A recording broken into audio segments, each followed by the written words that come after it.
How's it going, ladies and gentlemen? I want to touch up on the issue of the current ailment that's been um, terrorizing the country. And my thoughts and beliefs on that. I got to thinking, and my most of my adulthood I spent in prison, so I know that they give us inoculation shots and stuff to prevent. Although I never take a flu shot, I don't believe in that. I believe in the natural way, which is it's going towards my point here, where um, it's a well known fact that diseases like the current one that's plaguing the country are widespread and fast spread in the prison system. But I see all these people dying, and I have relatives or friends that all have somebody that has a relative that has died, and there's just so many people dying. Yet, percentage wise, I don't believe there's um, that high a number of people dying in prison. Comparatively, percentage wise, number to number, um, and I have to ask myself why. Why do you think that is? What's going on that our family members are going into the hospitals and being prevented? We're being prevented to visit them when, for the longest time, it's known that it's a sacred moment for someone to be given their last rites or to see their family member before they pass on. Yet these people are going to the hospitals, and most of them are dying. What's going on in those hospitals that they don't want us to see? And more so, my point is, what has brought us away, has taken us away from treating ourselves in a natural manner. Um,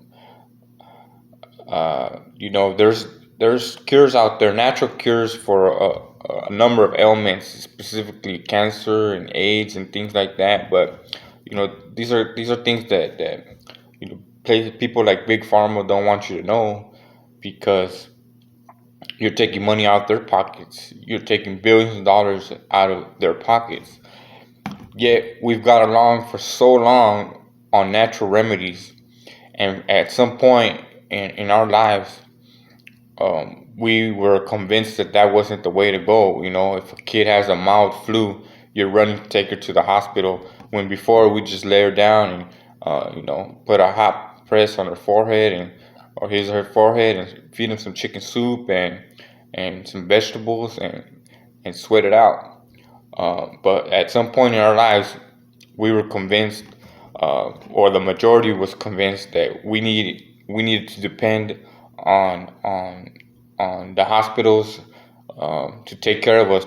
We depend on the medicine that they give us, but what are they really giving us, and what's really going on in those hospitals where there's such a high number of people dying? Is it what we've always said it was? Is it a form of population control? Are they using this for something? What's really going on behind those closed doors? Why wouldn't you want me to see my family? There's been many ailments through the years, through my life, that have plagued this country, and we found a way to get out of it with no big threat. Mostly in the times when our grandmas and grandpas were still alive, and they fed us those natural remedies, those herbs and and caldos, and especially me coming from being Mexican and coming from the people of the land. um, we were fed natural remedies, and a lot of our grandparents and parents, they lived to be 70, 80 years old, because they believe in those traditions. Yet we find ourselves in a situation now where many people have died, and what did they really die of, and what's really going on, is the question. Have we swayed so far away from our traditional beliefs that we've left our lives in the hands of strangers, in the hands of people who have no more uh, no other interest than to get rich.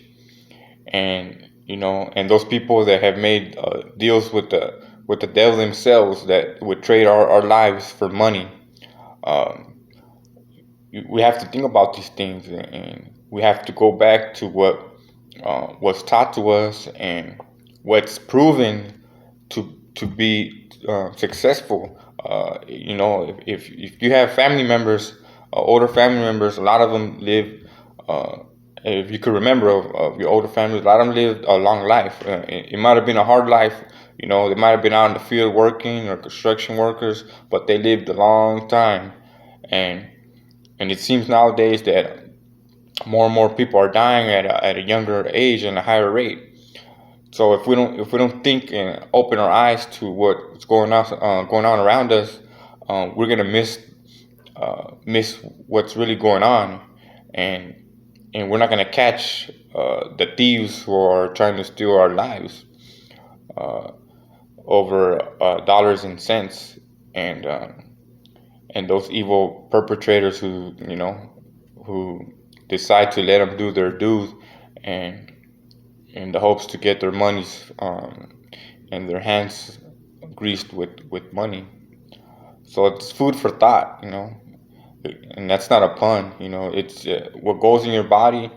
It's important to how you're gonna live your life, and you know it's the same thing with cigarettes. There's natural tobacco out there. Why do they have to add all these chemicals to the mainstream cigarettes that they sell out there? What is the purpose of that? Is it a purpose to get you addicted? Is it a purpose to hurt you long term?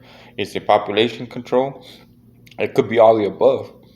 But if you don't open your eyes to what's going on, and then you're gonna continue to be slaughtered like cows and pigs in the field. And this is not something new that I just made up or something. This is something that's been talked about for years. But as time goes on and issues arise as a current condition, it makes those who are non-believers, a little bit more open-minded and to see the truth. And for those of you who consider yourselves intelligent, or want to learn and learn, are willing to learn something every day, it's something you should pay mind to. And it could save your life and the life of your family members.